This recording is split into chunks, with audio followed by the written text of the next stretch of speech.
Recently, a heartbreaking story surfaced that we simply cannot ignore. Three young sisters, just 12, 14, and 16, took their own lives by jumping from the ninth floor of the building. The reason? A deep addiction to an online Korean based tasking. They felt they simply could not live without it. This isn't an isolated case. Lucknow, a 14-year-old boy spent 13 lakhs of his father's money on gaming before tragically dying by suicide. Across the globe, our children are struggling with unprecedented levels of depression, anxiety, and stress linked to digital addiction. And you look at it from a spiritual perspective, this is a battle for the hearts and minds of the next generation. Scripture warns us that our enemy prowls around like a roaring lion, looking for someone to devour. We must be alert and sober-minded.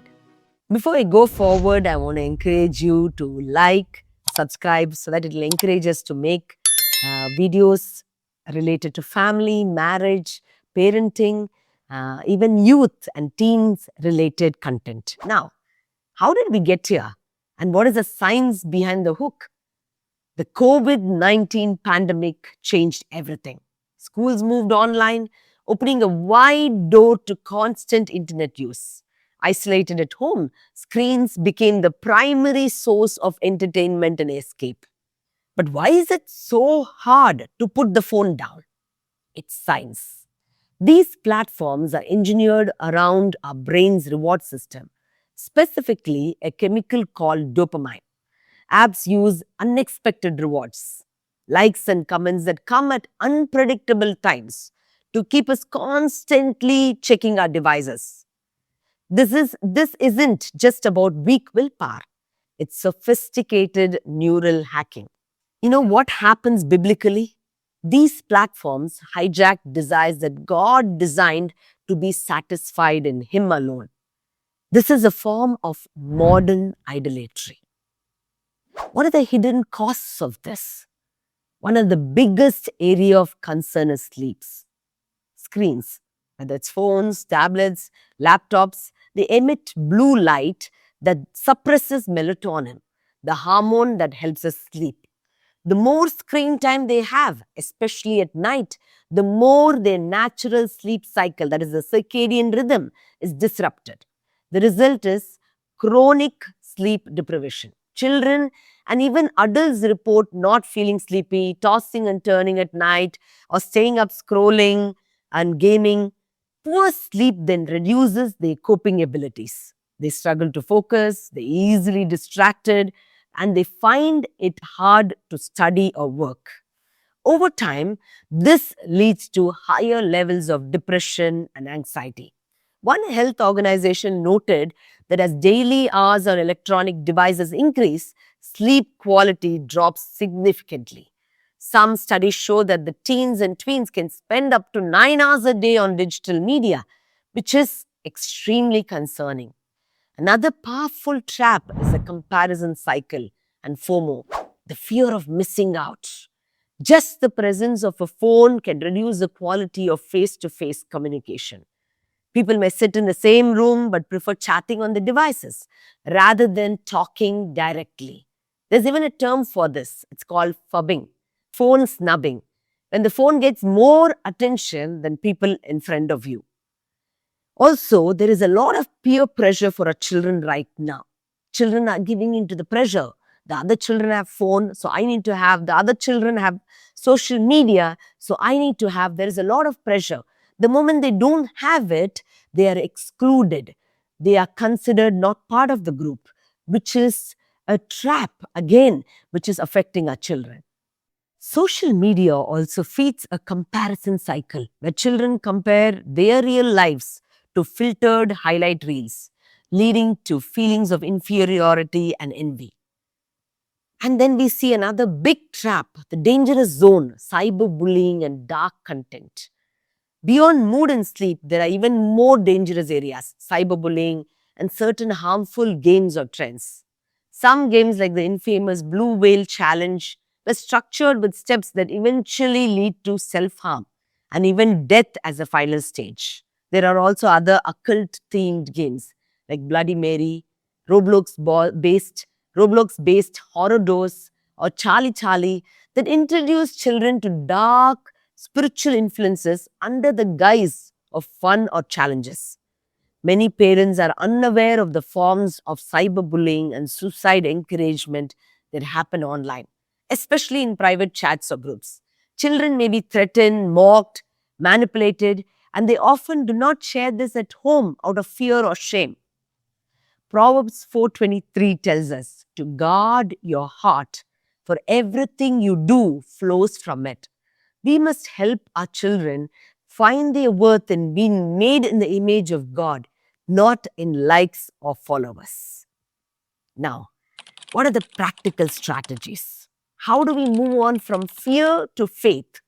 I would like to mention three strategies. The first one, lead by example.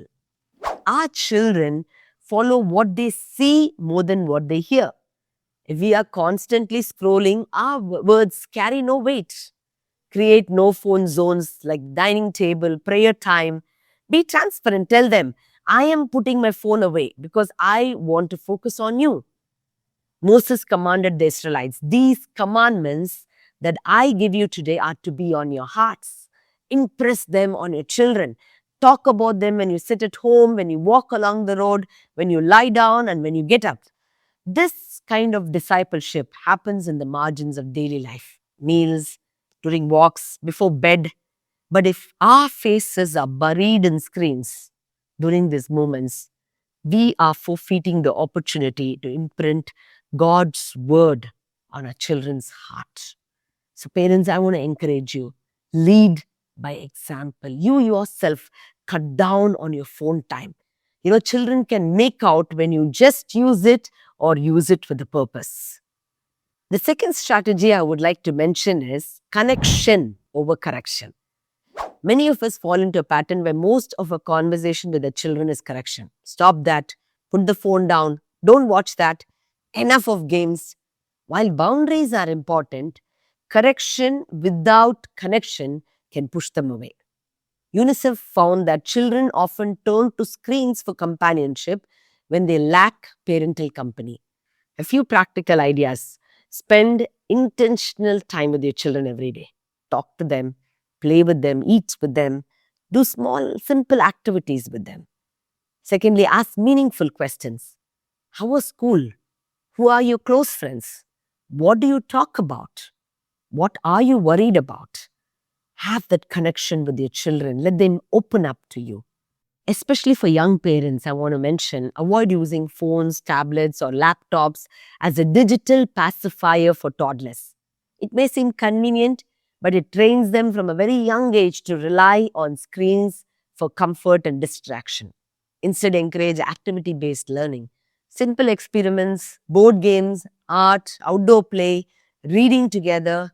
Yes, this requires more time and effort from us, but this is how we build trust and emotional safety. Paul instructs fathers, and by extension, this is for all parents. Fathers, do not exasperate your children.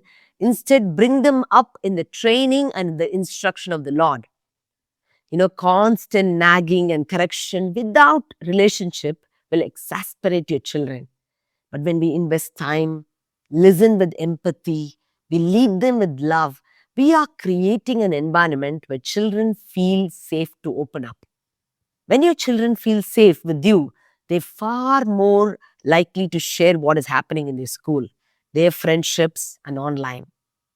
Many of the stories I came to know, children facing depression, suicidal thoughts, or even dangerous online challenges, came because my own children felt free to talk to me about what their friends were going through.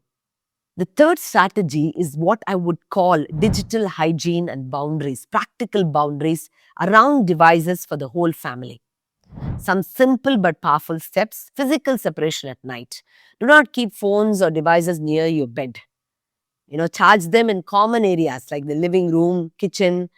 Your children should not have personal devices with them in their rooms at night. Secondly, environment. Avoid strong blue lights in bedrooms. Softer or warmer lights help your body prepare for sleep better. Phone settings. Use features like bedtime mode, focus mode that automatically dim the screen or make it black and white after a certain time. In my own case, after a set time at night, most apps are blocked, except essential ones like calls or some important apps. Scripture says, but the wisdom that comes from heaven is first of all pure, then peace loving, considerate, submissive, full of mercy and good fruit, impartial and sincere. Setting boundaries around screens is an expression of godly wisdom. It protects purity by filtering harmful content, promoting peace, reducing family conflict, and produces good fruit by better sleep, mental health, and relationship.